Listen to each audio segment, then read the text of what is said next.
నమస్తే, welcome to Rohini Krishna's world. మొన్న ఈ మధ్య మేము భద్రాచలం వెళ్ళామండి. అది కూడా వన్ డే టూరు. ఈ వన్ డే టూర్లోనే మేము ఏమేమి చూసాము, భద్రాచలంలో రూమ్స్ ఎక్కడ తీసుకున్నాము, అట్లానే దర్శనాలు వేటికి వెళ్ళాము, దాని వివరాలు, వాటి కాస్ట్ అన్నీ కూడా నేను మీకు ఈ వీడియోలో వివరంగా చెప్తాను.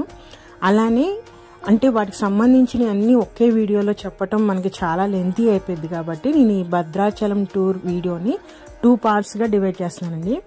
ఫస్ట్ పార్ట్లో అసలు భద్రాచలం ఎట్లా చేరుకున్నాము, అక్కడ రూమ్స్ ఎక్కడ తీసుకున్నాము, వాటి కాస్ట్ ఎంత, అక్కడి నుంచి దర్శనంకి వెళ్ళటానికి ఏ విధంగా వెళ్ళాలి, దర్శనాలు ఏమేమి ఉన్నాయో అవన్నీ నేను మీకు వివరంగా చెప్తాను. అంటే ఆ భద్రాచలం గుడి దగ్గర ఆ చుట్టుపక్కల కూడా ఏమేమి ఉన్నాయో వాటి గురించి అన్ని వివరాలు క్లియర్గా చెప్తాను. సెకండ్ పార్ట్లో భద్రాచలం గుడి అయిపోయిన తర్వాత ఇంకా అక్కడ చూడవలసిన ప్రదేశాలు ఏమున్నాయో, మేము ఎలా వెళ్ళామో, మా బడ్జెట్ ఎంత అయిందో అన్నీ కూడా మీకు వివరంగా సెకండ్ పార్ట్లో చెప్తానండి. ఫస్ట్ అయితే ఈ వీడియోలో నీకు భద్రాచలం గుడి, దానికి సంబంధించిన దర్శనం వేళలు, అలానే రూమ్స్ ఎలా బుక్ చేసుకోవాలో అన్నీ కూడా నేను వివరంగా చెప్తాను. ఇది లేటెస్ట్గా ఇప్పుడు చాలా మార్పులు వచ్చినాయి కాబట్టి మీకు ఈ వీడియో ఉపయోగపడుతుందని అనుకుంటున్నాను. మీకు గనక ఏమాత్రం నచ్చినా ప్లీజ్ సబ్స్క్రైబ్ చేయండి, నన్ను ఒక లైక్ కూడా చేయండి. ఇక స్టార్ట్ చేసేద్దామండి. మేమైతే ఇక్కడ సికింద్రాబాద్ నుంచి ట్రైన్లో వెళ్ళామండి. మునుగూరు ఎక్స్ప్రెస్ ఇది, అలానే కాకతీయ ఎక్స్ప్రెస్, ఈ 2 ట్రైన్లు ఉన్నాయండి మనం భద్రాచలం వెళ్ళటానికి. ఈ భద్రాచలం డైరెక్ట్గా భద్రాచలం రోడ్డు వరకు వెళ్తాయండి. ఈ కాకతీయ ఎక్స్ప్రెస్ వచ్చేసరికి ఈవినింగ్ 5:30కి అలా ఉంటుందండి. మనము అక్కడ చేరుకునేసరికి మిడ్ నైట్ 12 అవుతుంది. అప్పుడు మనం ఏదైనా రూమ్స్కి వెళ్ళాలన్నా, ఎక్కడికి వెళ్ళాలన్నా ఫ్యామిలీతో వెళ్ళినప్పుడు చాలా కష్టం కాబట్టి మేమైతే మునుగూరు ఎక్స్ప్రెస్ సెలెక్ట్ చేసుకున్నాము. ఇది నైట్ సికింద్రాబాద్లో 11:45కి ఉంటుందండి. మార్నింగ్ 4:30కి వెళ్తుంది. సో మనము రిజర్వేషన్ చేసుకున్నామంటే హ్యాపీగా వెళ్ళిపోవచ్చు. ఇంట్లో అన్ని డిన్నర్ అన్ని రెడీ చేసేసుకొని తినేసేసి మనము హ్యాపీగా వెళ్ళిపోవచ్చు అండి. మేమైతే మునుగురు మార్నింగ్ వెళ్ళేసరికి 5:30కి 1 అవర్ లేట్గా వెళ్ళింది. ఈ ట్రైన్ జనరల్గా 5:30, 6:30కి వస్తుందంట. మేమైతే 5:30కి దిగాము. ఈ విధంగా ఈ భద్రాచలం స్టేషన్లో 2 ప్లాట్ఫామ్స్ ఉన్నాయండి. సెకండ్ ప్లాట్ఫామ్ మేము దిగేసి ఇక్కడ ఎస్కలేటర్లు అవి ఏం లేవు కానీ లిఫ్ట్ సౌకర్యం అయితే ఉంది. లిఫ్ట్ ద్వారా మేమైతే వచ్చేసి ఫస్ట్ ప్లాట్ఫామ్ మీద కూడా మనము బయటకు వెళ్ళిపోవాలండి. చూస్తున్నారు కదా, ఈ విధంగా మనము ఫస్ట్ ప్లాట్ఫామ్ మీద కన్నా మనం డైరెక్ట్గా బయటికి అవుట్ సైడ్కే మనకు ఉంటుంది. ఈ విధంగా మనము స్టెప్స్ దిగేసి వెళ్ళిపోవాలి. కిందకి ఇలా బయటికి రాగానే ఇక్కడ అన్ని చాలా కార్లు ఉన్నాయి, ఆటోలు ఉన్నాయి. నాకు తెలిసి క్యాబ్స్ కన్నా కూడా ఆటో ఫెసిలిటీ చాలా బాగుందండి. అలానే బస్ సౌకర్యం కూడా ఉంది కానీ అది దాని టైమింగ్స్ ప్రకారం వస్తుంది. చూసారా, ట్రైన్ దిగ్గానే మనకి ఆటోలు అయితే చాలా బాగుంటాయి, చాలా అవైలబిలిటీ కూడా చాలా బాగుంది. మేమైతే డైరెక్ట్గా భద్రాచలం రోడ్ నుంచి భద్రాచలం టెంపుల్ వరకు కూడా మేము ఆటో బుక్ చేసుకోవడం ఏమి లేదు, డైరెక్ట్గా అక్కడికి వెళ్ళి మనం మాట్లాడుకోవటమే. ప్రైస్ అయితే ఫిక్స్డ్ చెప్పేశారు. అంటే మనకి షేరింగ్లో అయితే షేరింగ్గా కూడా వెళ్ళొచ్చండి. ఒకళ్ళు ఇద్దరు వెళ్ళినప్పుడు మనం షేరింగ్గా కూడా తీసుకెళ్తున్నారు. అలా కాదు, ఫ్యామిలీగా వెళ్ళినప్పుడు మనకంటూ ఒకటే తీసేసుకుంటే మనం కంఫర్ట్గా వెళ్ళిపోవచ్చు. మేమైతే మా ఆటోలో ఎవరికి షేరింగ్ కూడా మొత్తం మాకే కావాలని చెప్పేసి తీసేసుకున్నాము. మాకు భద్రాచలం రోడ్ నుంచి భద్రాచలం టెంపుల్ వరకు 500 ఛార్జ్ చేశారండి. భద్రాచలం రోడ్ నుంచి భద్రాచలం టెంపుల్ వెళ్ళటానికి దాదాపు 40 కిలోమీటర్స్ ఉందంట. మాకైతే 1.5 జర్నీ పట్టింది. సో మేము మార్నింగ్ 5:30 కల్లా వచ్చాము కదా, మేము ఆటో బుక్ చేసేసుకొని వెళ్తున్నామండి. భద్రాచలం రోడ్డు కూడా బాగుంది. అటు ఇటు కానీ కొంత దూరం వరకు కొంచెం సిటీ లుక్ ఉన్నా ఇంకా అక్కడి నుంచి మటుకి మొత్తము చాలా చీకటిగా చెట్లు మధ్యగా అట్లా ఉందండి రూట్ అయితే. కానీ అందరూ మనకు వచ్చిన ట్రైన్లో దాదాపు చాలా మంది కూడా టెంపుల్కే వస్తున్నారు. చూసారా, రోడ్డు మీద కూడా ఎక్కువగా ఆటోస్ ఉన్నాయి. మనకి క్యాబులు చాలా తక్కువగా ఉంటాయి. మన హైదరాబాద్లో అంత ఫెసిలిటీ అయితే లేదు ఇక్కడ, కానీ ఆటోలు అయితే బాగా ఉన్నాయి.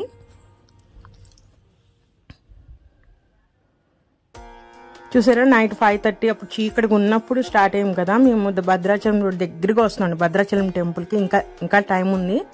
ఇప్పుడే కొంచెం వెళ్తురు వస్తుంది. ఇదిగోండి, ఇది వచ్చేసరికి ఐటీసీ కంపెనీ అండి. చాలా పెద్ద ఫ్యాక్టరీ. అసలు దీని కాంపౌండ్ వాళ్ళు దాటడానికి మాకు చాలా టైం పట్టింది. కానీ ఈ ఏరియాలోకి రాగానే ఆ ఫ్యాక్టరీలో నుంచి వచ్చే స్మెల్కి ఏమగానే అసలు చాలా బాగాలేదు అదంతా స్మెల్. అది దాటగానే మనకి ఇంకా గోదావరి రివర్ అనేది స్టార్ట్ అయిపోతుందండి. చూపిస్తున్నాను కదా, ఈ గోదావరి రివర్ ఈ బ్రిడ్జి అయితే ఎప్పుడైతే వస్తుందో మనం భద్రాచలం టెంపుల్ దగ్గరకు వస్తున్నట్టే. ఇంకా ఇప్పుడు ఇది ఈ సీజన్లో వాటర్ లేదు కాబట్టి మనకేమో వాటర్ కనిపించట్లేదంట. వాటర్ అంటే రైనీ సీజన్లో అయితే అదంతా ఫుల్ వచ్చేసిద్ది అని చెప్పారు. మనం ఆ బ్రిడ్జి నుంచి వెళ్తున్నప్పుడే మనకి టెంపుల్ కనిపిస్తూ ఉంటుందండి. రైట్ సైడ్ అయితే లోపలికి ఎంటర్ అయిపోయాము. ఇది ఐటీసీ సర్కిల్ అంటారు. ఈ సర్కిల్ నుంచి రైట్ టర్న్ తీసుకోగానే మనం ఇంకా టెంపుల్కి వెళ్ళిపోతామండి. అంటే టెంపుల్ కంటే ఆ టెంపుల్ ఏరియా ఇంకా ఇక్కడ నుంచి టెంపుల్కి సంబంధించినవి అన్నీ ఉంటాయి. అంటే రూమ్స్ ఉంటాయి, ఇంకా అన్నీ కూడా ఇక్కడ నుంచి స్టార్ట్ అవుతుంది. మనకి స్టార్టింగ్లోనే రామానుజాచార్యులు గారు వాళ్ళ విగ్రహం ఉంటుందండి. చాలా బాగుంది చూడడానికి. ఫస్ట్ ఇక్కడ హరిత రిసార్ట్స్ వస్తాయి. ఈ హరిత రిసార్ట్స్లో కూడా చూసాం కానీ రూమ్స్ అవన్నీ, కాకపోతే మాకు ఎక్కడ వెబ్సైట్లో ఫొటోస్ అంటే రూమ్స్ ఎలా ఉంటాయో మాకు ఎక్కడ ఏం చూసినా ఏం కనిపించలేదండి. అలానే దేవస్థానం వాళ్ళ వెబ్సైట్కి వెళ్ళి కూడా మేము రూమ్స్ చూసాము. అయితే కొన్ని ఫొటోస్ ఉన్నాయి. ఆ చూసిన ఫొటోస్ కూడా అసలు రూమ్స్ ఏం బాగాలేదు, చాలా పాతకాలం నాటి రూమ్స్ లాగా ఉంటా అస్సలు బాగాలేదండి. ఇంకా అంటే లేటెస్ట్గా పెట్టిన పిక్స్ ఏం లేవు. సో మాకు అక్కడికి వెళ్ళి ఇబ్బంది పట్టం ఎందుకని చెప్పేసి మేము ప్రైవేట్ రూమ్సే బుక్ చేసుకున్నాము. మనము భద్రాచలం రూమ్స్ అని మనం సెట్ చేసినట్టయితే మనం ఫస్ట్ మాకు ఈ శ్రీనిధి రెసిడెన్సే కనిపించిందండి. అంటే మేక్ మై ట్రిప్ ఇట్లా చాలా రకాలు ఉన్నాయి కదా, వీటి యాప్స్లో వేట్లోకి వెళ్ళినా కూడా ఫస్ట్ రేటింగ్ మటుకి శ్రీనిధి రెసిడెన్స్లో వచ్చింది. సో మేము దాంట్లోనే బుక్ చేసుకున్నాము. దీని ఎదురుగానే రామానుజుల మఠం అంటండి, అది కూడా ఉంది, మీకు చూపిస్తున్నాను కదా.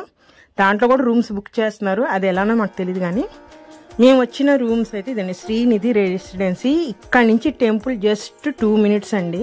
2 minutesే మనకి, చాలా దగ్గర టెంపుల్. మేము రిసెప్షన్ ఏరియాకి వచ్చేసాం ఫస్ట్ ఫ్లోర్లో.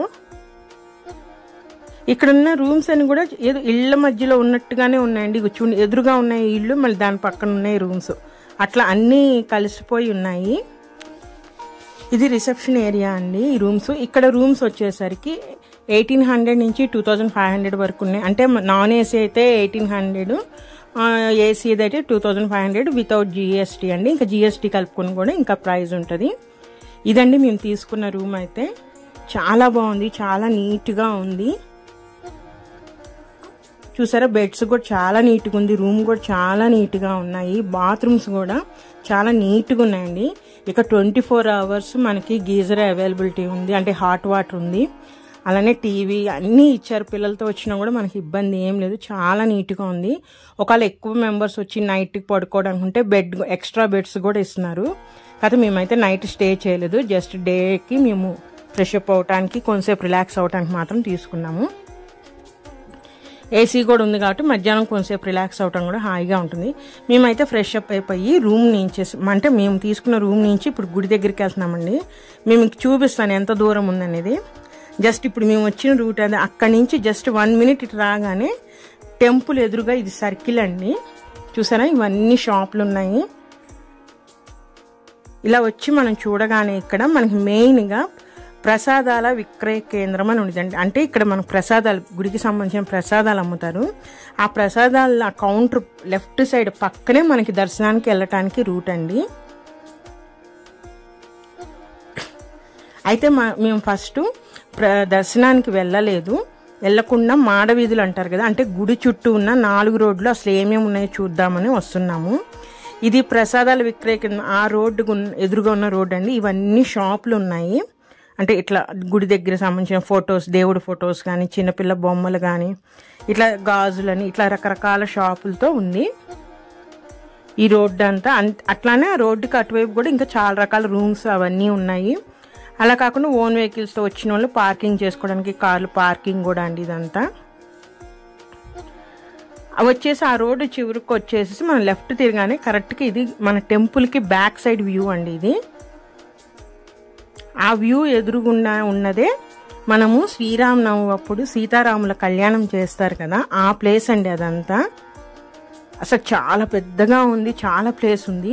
ఇప్పుడు మీరు చూపించే ఇదేమో మనకి ఉత్తర ద్వార దర్శనం అంటారు కదా, ముక్కోటి రోజు. ఆ రోజున అటువైపు ఎంట్రన్స్ ఉంటుందండి, మిగతా రోజులు అటువైపు క్లోజు.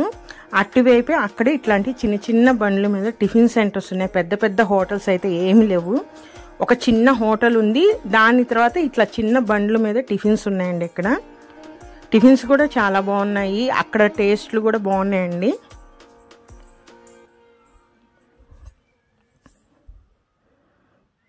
చూసారా ఈ ఏరియాలో ఇంకా అటు ముందుకెళ్తే రూమ్స్ కూడా ఉన్నాయి, వేరే వేరే రూమ్స్ చాలా రకాలు, దేవస్థానం వాళ్ళ రూమ్స్ అవి కూడా. అయితే ఇక బ్యాక్ సైడ్ ఇది చెప్పాను కదా, మేము అక్కడి నుంచి ఇంకొంచెం ముందుకు వస్తున్నాము. చాలా బాగుందండి, ఇక్కడ నుంచి చూస్తుంటే ఎంత హైట్లో ఉందో చూసారా. టెంపుల్ ఒక కొండ మీద ఉంటుంది కాబట్టి ఎంత హైటో చూడండి. ఇక్కడికి బస్ సౌకర్యం, బస్తో వచ్చిన వాళ్ళు కూడా మనకి ఇక్కడ ఇప్పుడు మీకు చూపిస్తున్నాం కదా ఆ స్పాట్లో దించేస్తారు. ఇది వచ్చేసేసి శ్రీరామనవమి కళ్యాణం జరుగుతుంది కదండి, ఆ ప్లేస్ అండి. ఆ మధ్యలో ఉంటుంది కళ్యాణం స్వామివారిది. లోపలికి వెళ్ళటానికి అప్పుడు ఎంట్రీ లేదు, ఇంకొంచెం టైం ఉందన్నారు, అందుకే లోపలికి వెళ్ళలేకపోయాము. అయితే అసలు పైనుంచి చూసాము ఎంత బాగుందో. అది మధ్యలో ఉంటుంది స్వామివారి మండపం. అయితే దాని చుట్టూ ఎంత ప్లేస్ ఉందండి కళ్యాణానికి కూర్చోడానికి. భక్తులు అయితే చాలా బాగుంది. అది చూసుకొని మేము ముందుకు వచ్చేసిన తర్వాత ఇక్కడ ఇదేమో అన్నదాన సత్రము, అంటే మన దేవస్థానం వల్ల అన్నదాన సత్రం. ఇది 2వ వీధి అయిపోయింది. ఇప్పుడు ఇది 3వ వీధి అండి. ఈ 3వ వీధిలో వచ్చేస్తే మనకి గోదావరి నదికి వెళ్ళటానికి దారి ఉంటుందండి. కరెక్ట్గా అక్కడే ఆ నదిలో స్నానం చేసి దర్శనానికి వెళ్ళటానికి ఇప్పుడు మీకు చూపిస్తాను కదా అవన్నీ స్టెప్స్. ఆ స్టెప్స్ ఎక్కుకుంటా వెళ్తే పైకి మనం దర్శనానికి వెళ్ళిపోవచ్చు. ఇటువైపు గుండా వెళ్తే మనము గోదావరి నదికి వెళ్ళి స్నానాలు చేస్తారు కదా చాలామంది, ఆ స్నానాలు చేయడానికి ఇటువైపు గుండానే వెళ్ళాలండి. వెళ్ళే దారిలో అన్నీ ఇట్లాంటి షాపులు ఉన్నాయి, షాపులు చూసుకుంటూ వెళ్ళిపోవచ్చు. అలానే నదిలో దీపారాధన చేయడం కానీ, ఒత్తులు వెలిగించాలన్నా, అవి వదలాలన్నా వాటికి కావాల్సినవి అన్నీ కూడా మనకు అక్కడే దొరుకుతున్నాయండి. చూసారా ఈ విధంగా నడుచుకుని దాదాపు ఒక 1/2 కిలోమీటర్ పైనే ఉంది. మేము అన్నీ చూసుకుంటూ వెళ్తున్నాము.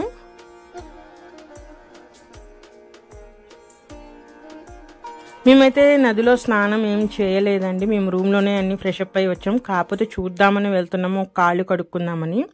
ఈ విధంగా వెళ్ళిన తర్వాత ఈ స్టెప్స్, ఫస్ట్ ఈ స్టెప్స్ ఎక్కాలండి మనము. ఈ స్టెప్స్ పైకి ఎక్కిన తర్వాత కానీ మనకి నది కనిపించదు. దాదాపు ఒక 100-120 స్టెప్స్ వరకు ఉన్నాయి.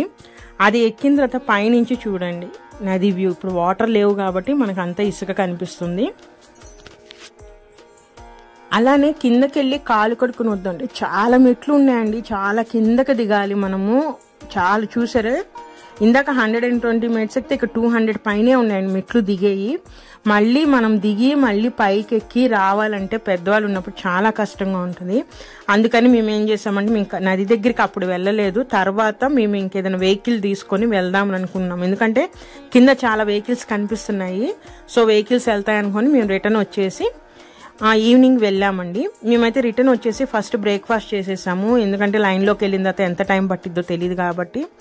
మా అమ్మ అందరూ ఉన్నారండి, పెద్దవాళ్ళు కూడా ఉన్నారు కాబట్టి ఫస్ట్ మేమైతే బ్రేక్ఫాస్ట్ చేసేసి ఇందాక నేను చెప్పాను కదా ప్రసాద విక్రయ కేంద్రం అని, దాని పక్కకుండా మేము దర్శనానికి వెళ్తున్నాము.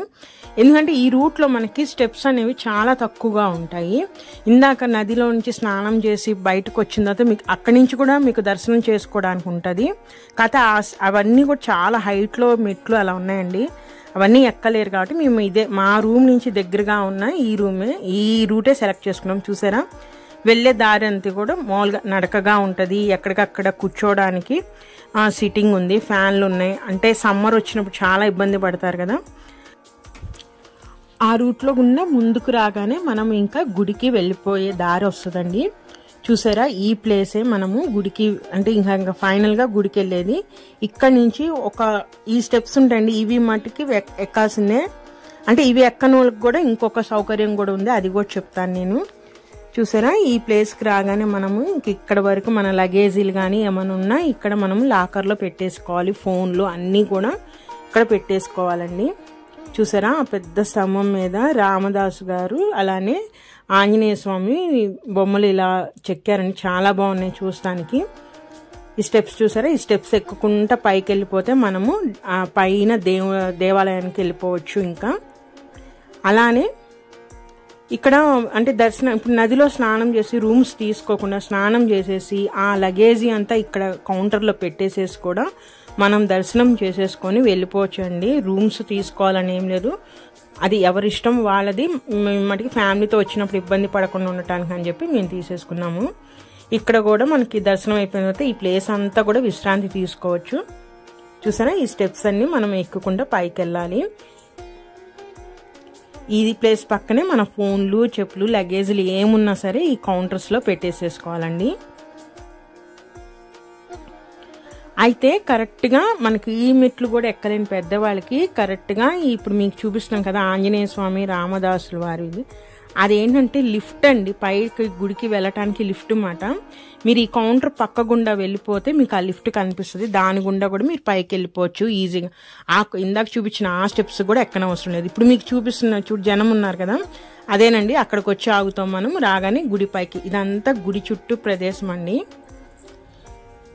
ఇది మేము దర్శనం అయిపోయిన తర్వాత మళ్ళీ కిందకి వెళ్ళి మేము అవి తీసుకుని లిఫ్ట్లో పైకి తీసుకొచ్చి ఫోన్ అప్పుడు తీస్తాము. గుడి లోపలికి మనకి అసలు ఫోన్ తీసుకెళ్ళటానికి ఉండదు. ఇది గుడి ఏరియా కాదు, బయటకు వచ్చిన తర్వాత తీసిందండి. గుడి చుట్టూ ప్రదేశం చూడండి.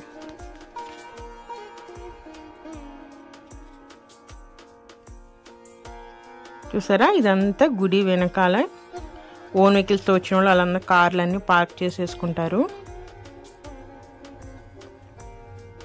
మీకు గుడి గోపురం చూపిస్తాను చూడండి. ఇప్పుడు చూసేదే మెయిన్ గుడి గోపురం అండి ఇది. ఇక్కడ దర్శనాలు వచ్చేసరికి అంటే 100 రూపీస్ స్పెషల్ దర్శనం ఉంది, 300 రూపీస్ అంతరాలయ దర్శనం, అలానే కళ్యాణం. ఇవి ప్రతి రోజు ఉంటాయండి. ఇవన్నీ కాకుండా సర్వదర్శనం కూడా ఉంటుంది. ఇవి కాకుండా స్పెషల్ దర్శనాలు కూడా ఉంటాయి. అంటే శనివారం పూట కొన్ని రకాలు, అలా కొన్ని రోజులకి కొన్ని రకరకాలు ఉన్నాయి. కాకపోతే నేను చెప్పిన మటుకి డైలీ ఉంటాయి.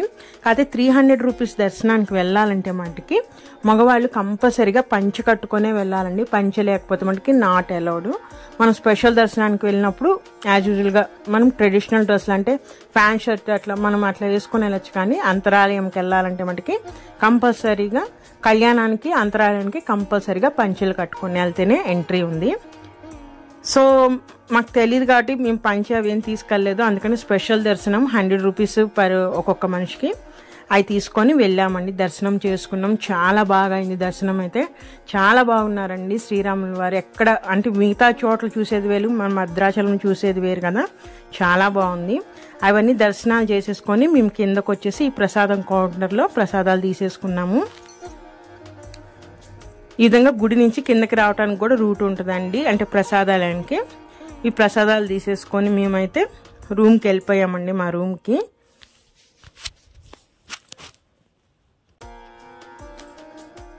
అలానే మళ్ళీ ఈవినింగ్ అండి. ఈవినింగ్ అయిపోగానే కూడా మళ్ళీ దర్శనానికి వచ్చాము మేము. చెప్పాను కదా రూమ్ నుంచి చాలా దగ్గరగా ఉంది, ప్లస్ జనం కూడా ఎక్కువ లేదు.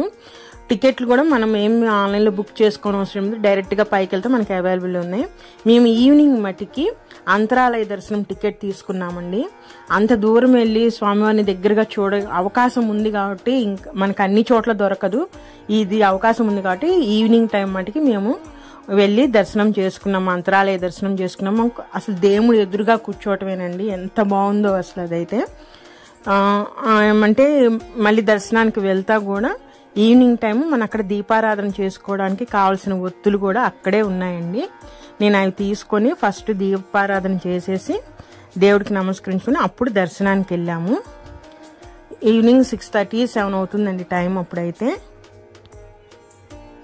చూసారా, ఈ విధంగా మనం దీపారాధన చేసేసుకొని దేవుని దర్శనానికి వెళ్ళొచ్చు. చూడండి నైట్ టైం ఎలా ఉందో. నైట్ టైం వ్యూ కూడా చాలా బాగుందండి. ఇక్కడ చాలా బాగున్నాయి అన్నీ కూడా. దర్శనం, అంతరాలయ దర్శనం చేసేసుకొని మళ్ళీ మేము వచ్చేసాము. దర్శనం కూడా చాలా బాగుందండి. అసలు స్వామివారిని చూస్తూనే ఉండాలనిపించింది నాకైతే. చాలా బాగుంది, చాలా ఈజీ అండి, ఎటువంటి ఇబ్బంది పడిన అవసరం లేదు. రూమ్స్ కానీ అన్నీ కూడా చాలా బాగున్నాయి. కాకపోతే సమ్మర్లో మనము వెళ్ళకుండా ఉంటాం, ఎందుకంటే మిగతా ప్లేసుల కన్నా భద్రాచలంలో చాలా వేడిగా ఉంటుంది. వేడి అంటే ఇదైన వాళ్ళు సమ్మర్లో కన్నా ఇలా వింటర్లో వెళ్తే చాలా బాగుంటుందండి భద్రాచలము. మరి ఇంకా అక్కడి నుంచి ఇంకా ఏమేమి చూసామో నేను నెక్స్ట్ పార్ట్లో తప్పకుండా చెప్తాను. మళ్ళీ నైట్ 10:45 కండి మనకి భద్రాచలం రోడ్లో సేమ్ మునుగూరు ఎక్స్ప్రెస్ ఇదే ట్రైన్. అదిగితే మార్నింగ్ 5:30 కల్లా సికింద్రాబాద్ వచ్చేస్తాము. చూసారా జనం వీళ్ళందరూ కూడా భద్రాచలంకి వచ్చిన వాళ్ళేనండి. నాకు ఇదైతే చూస్తుంటే షిరిడీకి వెళ్ళినప్పుడు నాగసోల్ ఆ స్టేషన్లో ఎలా అయితే జనం ఉంటారో అలా ఉన్నారు. మరి ఇదేనండి ఈరోజు పార్ట్ 1 భద్రాచలం టూర్ వీడియో అండి. నెక్స్ట్ వీడియో పార్ట్ 2 వస్తుంది. మీకు గనక ఈ వీడియో ఏమాత్రం నచ్చినా ప్లీజ్ సబ్స్క్రైబ్ మై ఛానల్. అలానే లైక్ చేయండి, షేర్ కూడా చేయండి, కామెంట్ చేయండి. ఉంటాను, బాయ్.